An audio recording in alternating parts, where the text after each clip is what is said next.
تخيل معايا إن في كائنات على كوكبنا شكلها يخليك تقول ده أكيد مش من الأرض، بس الغريب إنهم فعلا موجودين حوالينا. سؤال بسيط قبل نبدأ، لو شفت حيوان غريب جدا في الغابة هتصوره ولا تجري منه؟ اكتب إجابتك في الكومنتات ويلا نبدأ جولتنا في أغرب 15 حيوان على وجه الأرض. الضفدع الزجاجي. الضفدع الزجاجي ضفدع شفاف تماما لدرجة إنك ممكن تشوف قلبه وهو بينبض.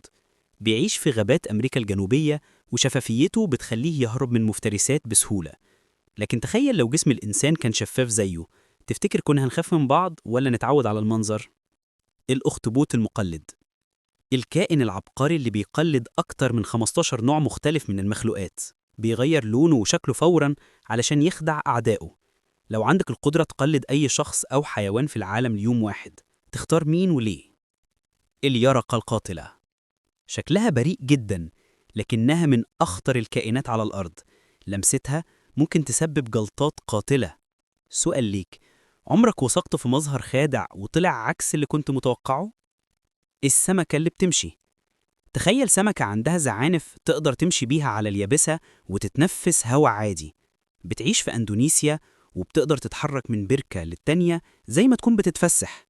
تفتكر لو أصل الإنسان فعلا كان سمكة، ممكن في المستقبل نرجع نعيش تحت المية؟ الفراشة الزجاجية. جناحاتها شفافة زي الزجاج، ولما تطير بتختفي وسط الضوء. لو كان عندك جناحين تختفي بيهم، كنت هتستخدمهم للخير ولا للمقالب؟ فأر الخلد العاري. كائن شكله غريب لكنه خارق فعلا، مش بيحس بالألم ومش بيصاب بالسرطان أبدا.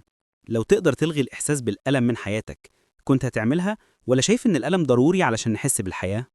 الحبار مصاص الدماء. بيعيش في ظلمة الأعماق، اسمه كفاية يخوف، لكن الحقيقة إنه مش مصاص دماء فعلا. هو كائن مدهش بيلمع في الظلام كأنه جاي من عالم تاني. لو كنت مكان الغواص وشفت الكائن ده قدامك، هتكمل تصوير ولا تطلع تجري فوق؟ الكوالا الغاضب. الكل شايف الكوالا كائن لطيف، بس لما يغضب بيصدر صوت أشبه بزئير أسد صغير. تفتكر الكائنات اللطيفة دي ممكن تكون أخطر مما نتخيل؟ الطائر المغني تحت المية. ده مش خيال، في طيور فعلا بتغني وهي مغموسة في المية. صوتها بينتشر في الموجة زي نغمة من عالم تاني. لو كان صوتك يوصل لكل الناس في لحظة واحدة، أول رسالة كنت هتقولها للعالم إيه؟